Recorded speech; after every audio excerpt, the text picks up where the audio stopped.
After a double shift at the hospital, she just wanted to fill up her tank and go home until two officers surrounded her car. What they didn't know, her father was a former Delta Force operative. She didn't even want to stop. Jasmine Parker was running on caffeine, adrenaline, and a mother's willpower. 2 back-to-back shifts at Westfield County Hospital had left her feet sore, her eyes dry, and her mind floating somewhere between exhaustion and survival. It was close to 11:30 p.m. The twins were already at home with a neighbor, and she just needed to make it back to her small house on Oakwood Drive before midnight. But the gas light blinked orange. She pulled into an old gas station just outside Richmond, Virginia.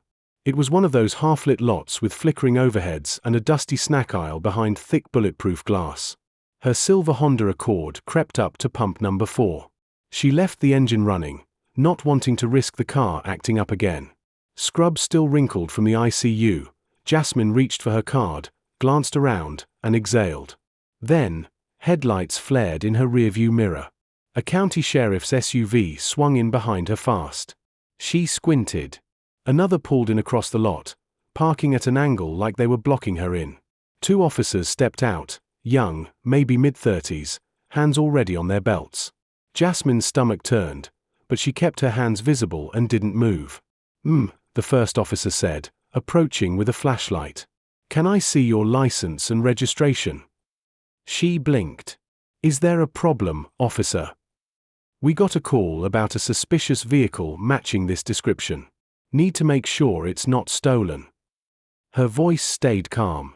"I just got off work. I'm a nurse at Westfield County General. My ID's still on me." She pointed slowly to her hospital badge clipped to her top. Her fingers trembled. The officer didn't glance at it. "Registration and ID now."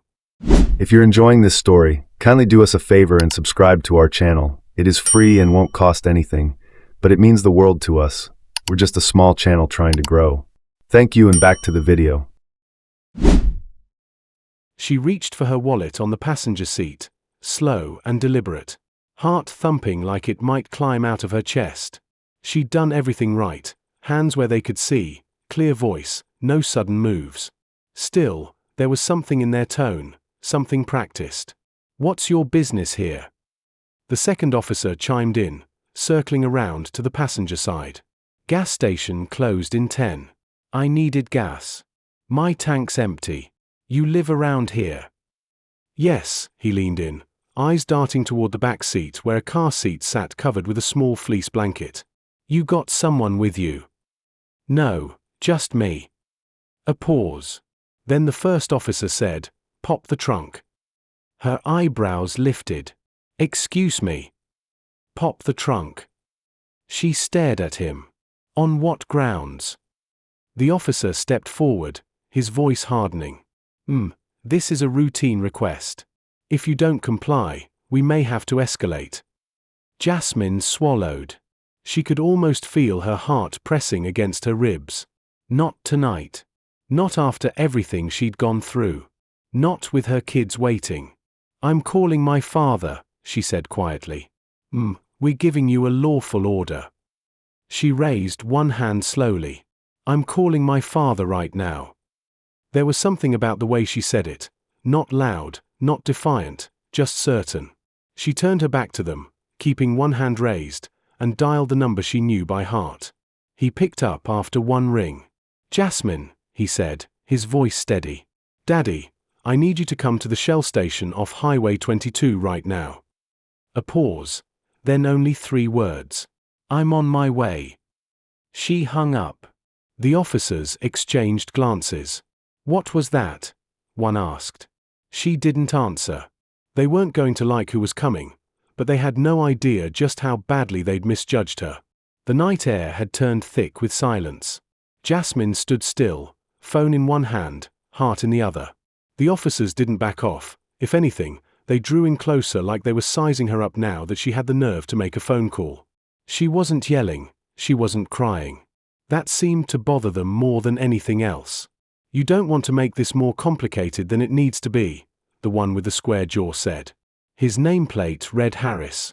The other one, quieter but watching every move she made, was Deputy Mitchell. Mitchell looked younger, more unsure, but he wasn't stopping. Harris just stood by, letting it all play out. "I'm standing here doing nothing wrong," Jasmine said. "You asked for ID, I gave it. You asked where I live, I told you. Why are you still pressing me?" "We're not pressing you," Harris replied, voice clipped. "We're doing our job. Your job doesn't include treating people like criminals without cause." Harris stepped even closer, his hand brushing over his holster, not grabbing, not unholstering, just reminding. "You got a problem with law enforcement." Jasmine let out a breath. "No, I have a problem with being treated like I'm guilty for existing." That was when he smirked, a little twitch at the corner of his mouth, like she'd just confirmed what he thought all along. "You keep pushing," he said, "and we'll have to bring you in. Loitering. Interfering with an investigation." "Investigation of what?" she asked, her voice sharper now. "I stopped for gas, that's it. No one called on me. You're making something out of nothing." Mitchell finally stepped in, his voice less rigid. "We got a vague report about a silver vehicle in this area. Could have been a mix-up." Jasmine turned to him, eyes narrowing. "So let me get this straight. You pulled him behind me with backup for a vague report." He didn't answer. "I'm a nurse. I just came off a 14-hour shift saving people's lives. I've got 2 kids at home, and I'm standing here being treated like I robbed the place." Silence stretched again, heavy and awkward. That's when the clerk inside stepped out. A young guy, maybe 19, skinny, tall, wearing a bright orange hoodie with grease stains on the sleeves. "Hey, officers," he said, trying to keep his voice neutral. "She's been here like 2 minutes, ain't bothering anybody. Cameras caught everything if you need it." If you're enjoying this story, kindly do us a favor and subscribe to our channel. It is free and won't cost anything, but it means the world to us. We're just a small channel trying to grow. Thank you, and back to the video. Harris shot him a glare. "Stay inside, son. This doesn't concern you." The kid looked at Jasmine, then back at the deputies. "It kinda does. She's just getting gas. Get inside." He backed away, muttering under his breath. Jasmine glanced at the pump. Still not started. Her hands were trembling too hard to type in her PIN. She looked back at Harris. "I'm not scared of you." He chuckled. "You should be." But even as he said it, something about her stillness seemed to make him uneasy. Far in the distance, tires hissed over gravel. A vehicle turned off the highway and crept into the lot, a black SUV, windows tinted deep. It rolled to a stop in the space next to her car, like it had every right to be there, which it did. The driver's door opened. Out stepped a man about 6'3", solid build, stone-grey close-cropped hair, eyes that didn't wander, skin dark and weathered. He moved like someone who didn't need to announce himself, didn't ask for permission. "Jasmine," he said. "Daddy," she exhaled. Her shoulders dropped an inch, not relaxed, just braced. Colonel Marcus Rollins didn't look at the officers right away. He looked at his daughter, checked her face, her posture, her hands. Then he turned his head, slow and deliberate, toward Harris and Mitchell. "Problem here, gentlemen?" he asked. But neither of them seemed ready to answer. Colonel Marcus Rollins didn't raise his voice. He didn't need to. There was something about him, how he stood, how his eyes locked onto Harris's without blinking, that shifted the energy in the parking lot. It was the kind of presence you didn't learn in a classroom or on patrol. It came from years of commanding soldiers in places. The average man couldn't even pronounce places where a mistake meant someone didn't come home. He stepped between his daughter and the officers. Like it was second nature, Officer Harris adjusted his stance. "Sir, this is a police matter. We're conducting an investigation." Marcus tilted his head. "An investigation?" He repeated, voice even. "Of a nurse in scrubs at a gas pump. You got body cam footage of that?" Fielding shifted uncomfortably. Harris stiffened. "We were following protocol. We received a report," Harris said. Marcus cut him off, voice low but unmistakably firm. "You got a license plate match? A make, a model? Anything more than a black woman in a silver car. Silence. He didn't wait for an answer. Let me tell you what I see. Marcus continued, now pacing just slightly, hands behind his back. A woman alone, tired, still in uniform after saving lives. And I see two men using the weight of their badge to bully someone who didn't do a damn thing. Harris took a step forward. I don't appreciate you. You don't need to appreciate anything, Marcus said, eyes locked. You need to think very hard about where you are and who you're speaking to. For a second, it looked like Harris was going to push back. His mouth opened, then it closed. Something in Marcus's tone, the calm certainty, landed like a warning. The gas station clerk had come back outside, phone in hand, filming now. A couple in a pickup across the lot was watching too, window rolled halfway down. Even the late-night breeze seemed to pause.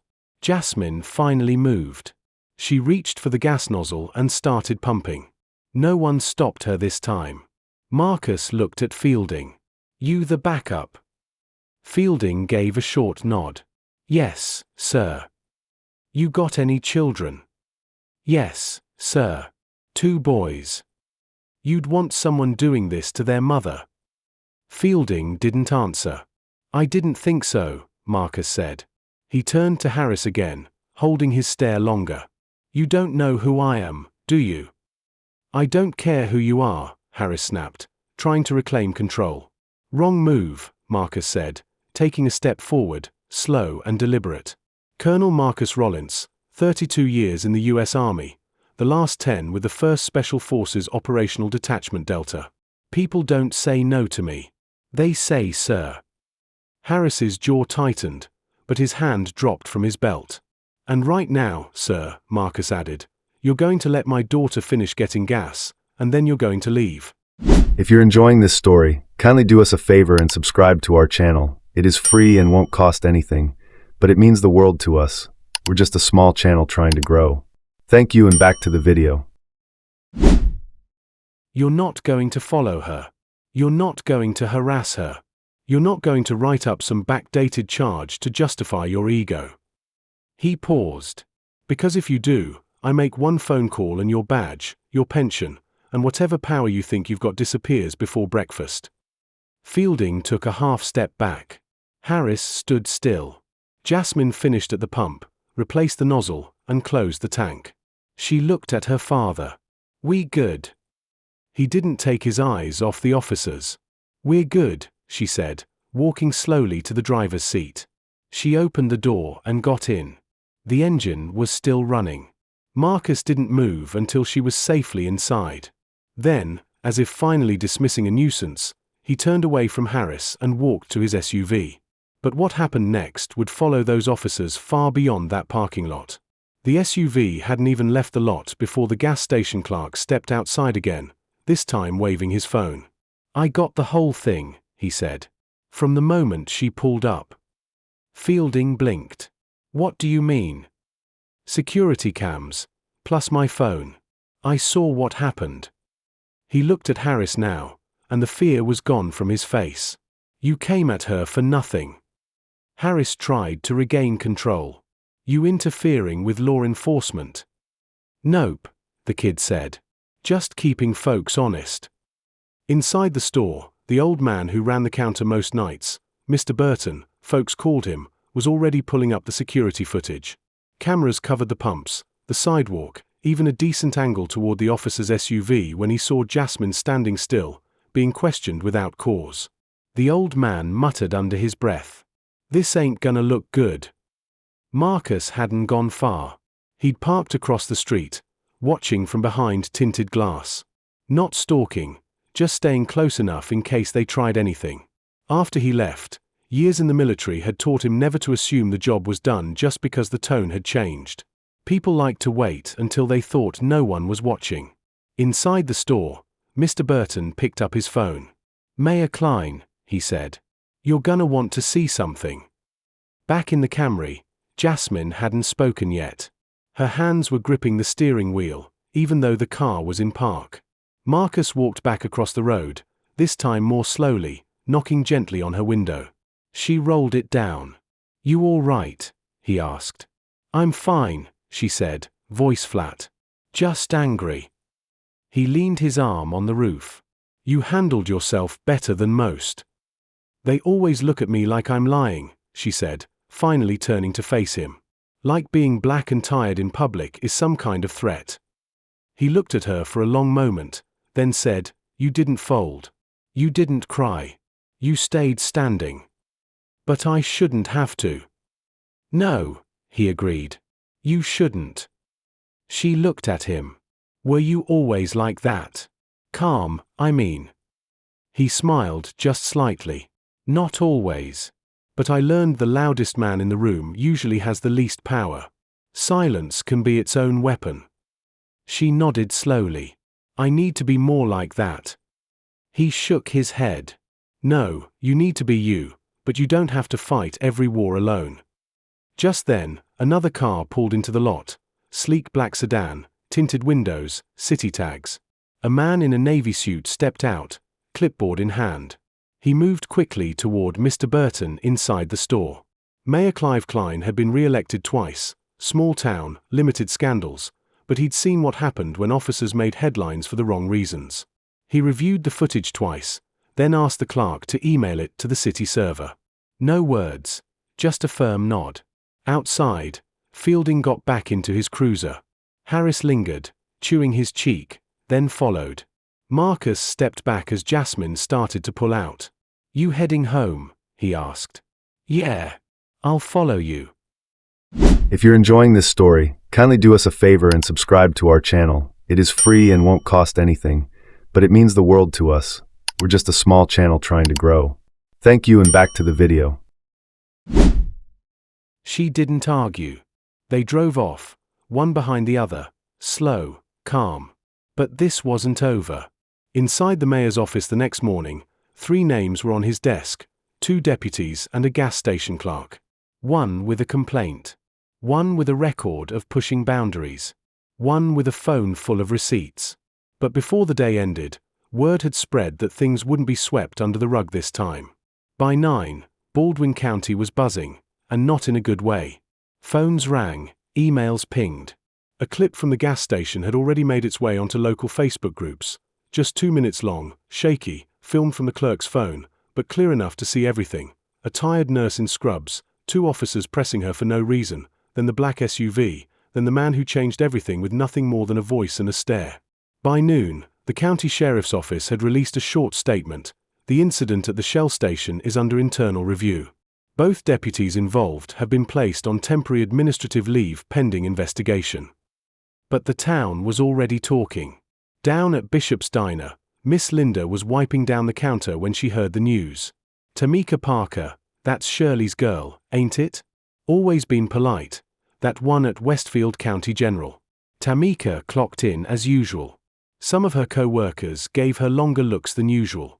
One nurse leaned in and whispered, Saw the video. You handled that like a boss. Tamika just nodded and kept moving. There were people to help, forced to check. No time to process the storm she'd just stepped out of. Meanwhile, Marcus Parker wasn't sitting idle. He wasn't the kind of man to raise hell in public, but he knew how to make phone calls that moved quietly through the right channels. Generals, former colonels, contacts in D.C., people who didn't ask how he was doing. They asked who needed to be spoken to. Still, something bothered him more than what had happened at the station. It was what Tamika hadn't said. The calmness she wore like armor, the way her hands had trembled, not in fear, but in fatigue. He remembered when she was little, how she'd stand on the front porch, waiting for him to come home from deployment. Tiny braids bouncing as she ran to him. She never asked what he did overseas, never questioned the time he missed. She just hugged him like he was still 10 feet tall. And now, she was the one standing tall in a parking lot, under pressure, alone, until he showed up. Later that evening, he showed up at her place. She lived in a modest 1-story house near Lake Sinclair. Nothing fancy, but clean, safe. The twins were on the living room floor, building a Lego fortress. Tamika was in the kitchen, stirring a pot of chicken soup. Smells like something real, Marcus said as he walked in. She smirked. You eat yet? Always make room for yours. They sat at the small kitchen table, steam rising between them. No words for a while. Then Tamika asked, "You think they'll actually do something this time?" Marcus tilted his head. They already started. That video made its rounds. You're not just a nurse anymore, you're a face in a story that doesn't go away quietly. "I don't want to be a face," she said. "I just want to raise my kids and not get followed at gas stations." "I know," Marcus said. "But sometimes, the stories find us, whether we want them or not." She stirred her soup slowly. "I just kept thinking, what if the boys were with me?" Marcus leaned forward. Then they would have seen how a strong woman handles pressure, and how a father backs her up. She didn't say anything after that. Just reached for his hand, squeezed it once, then let go. Across town, at the sheriff's office, Fielding sat in a meeting room, quietly watching the video again on a city laptop. Harris sat across from him, red-faced, arms crossed. The internal affairs officer took notes silently in the background. Someone mentioned the mayor had reached out to the state attorney general's office. Things were moving now, fast. But the biggest shift was happening in the hearts of those who'd seen the video and realized silence was no longer an option. By the third day, it wasn't just local news. Regional news picked up the story. The headline was short, direct: hospital nurse questioned without cause, father's presence shifts entire encounter. Photos of Tamika in scrubs framed beside a still of her father at the gas station circulated online. News vans showed up outside Westfield County General. A reporter tried to approach her in the parking lot. She didn't speak, just walked inside and clocked in. Tamika wasn't trying to be famous. She wasn't looking for praise. She wanted her boys to grow up safe. If you're enjoying this story, kindly do us a favor and subscribe to our channel. It is free and won't cost anything, but it means the world to us. We're just a small channel trying to grow. Thank you, and back to the video. She wanted to keep doing her job, helping people who came into the ER scared and in pain. But for the first time in years, people were calling her name for something other than a patient's room. At home, her inbox filled with messages from strangers, nurses in other states, single moms, military families, young women who said, "I saw you, I've been there too." It was overwhelming. She printed one out and taped it to the fridge. Just one: "You held your ground, and it reminded me not to shrink in the face of wrong." Meanwhile, Sheriff Bruner, who had been quiet through the entire storm, finally made a public statement. He didn't dodge, he didn't deflect. At a town hall meeting, he stood in front of a packed room at the Milledgeville Civic Center and said, "This department failed someone. We're taking steps to make sure it doesn't happen again." He looked at the audience for a long moment, then added, "And to Miss Parker and her family, I apologize." Marcus didn't clap, he didn't nod, but he watched from the back of the room, arms crossed. Not with suspicion, but with measured understanding. He knew real accountability wasn't about speeches. It was about follow-through. And to Sheriff Bruner's credit, things did start to change. Mandatory bodycam training was enforced. Officers were required to complete de-escalation sessions, not just once, but every quarter. Harris was suspended without pay while the review continued. Fielding voluntarily stepped back, requesting reassignment to community outreach. But none of that reversed what happened that Saturday. Marcus took the twins out fishing near Carr Station Road, old cane poles, packed lunch, a calm lake. The boys laughed, asked questions, tried to sneak cookies before lunch. He didn't talk about the gas station. Didn't mention the news. He just watched them, listened to their laughter, protected their peace. Back at Tamika's place, she sat on the porch steps, watching the sunset alone. A neighbor walked over, carrying a plate of banana bread. "I just wanted to say," the woman hesitated, then handed the plate over. "What you did, what you went through, it was wrong. I'm sorry." Tamika took the plate, surprised. "Thank you." The woman didn't stay long. Just turned back and waved. Moments like that, small, quiet, honest, meant more than any headline.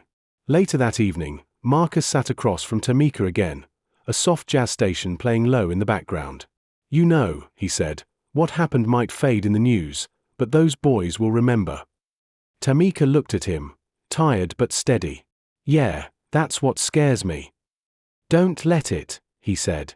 Let it shape them, not into people who fear the world, but into people who stand in it without flinching.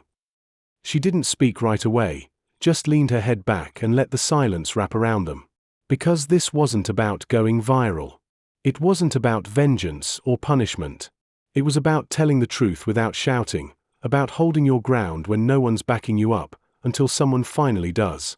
But before the story ended, Tamika had one more thing she needed to say. Sunday came. Quiet. No calls, no reporters, no new footage circulating. Just quiet. Tamika stood at her kitchen sink, washing a single coffee mug. Outside the window, her sons were in the yard, laughing as they took turns jumping off a tree stump, pretending it was a spaceship launch pad. Nothing dramatic, just the kind of moment she fought to protect every single day.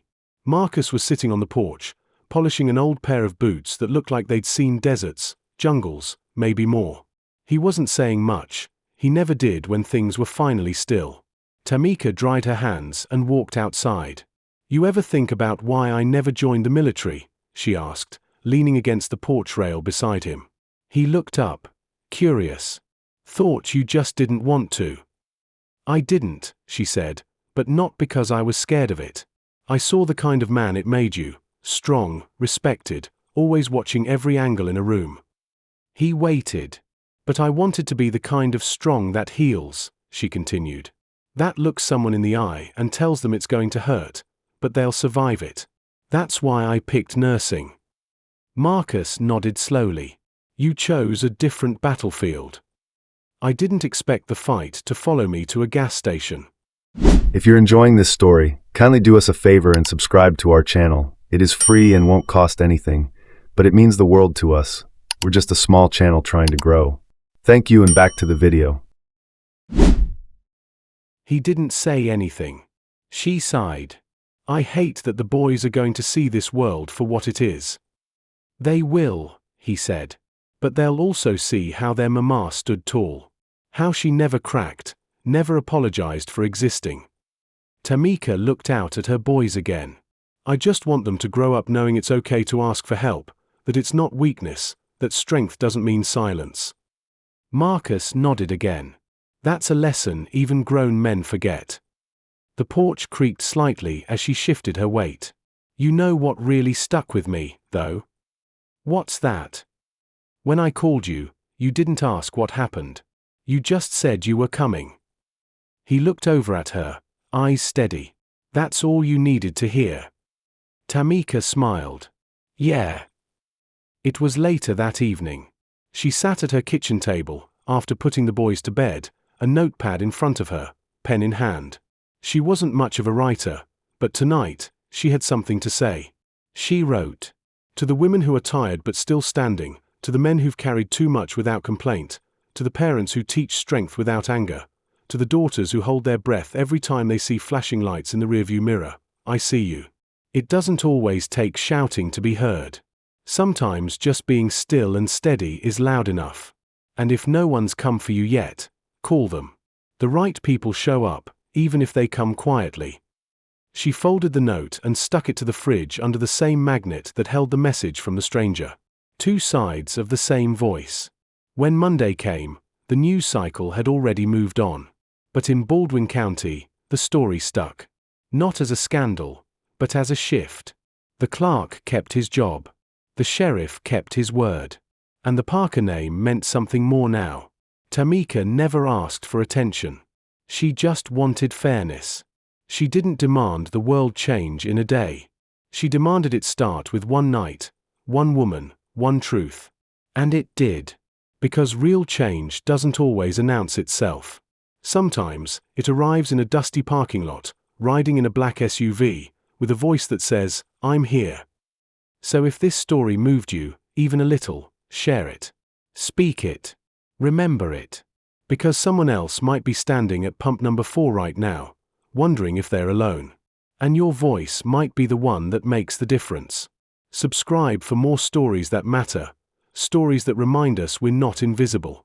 We're seen, we're strong, and we're still standing.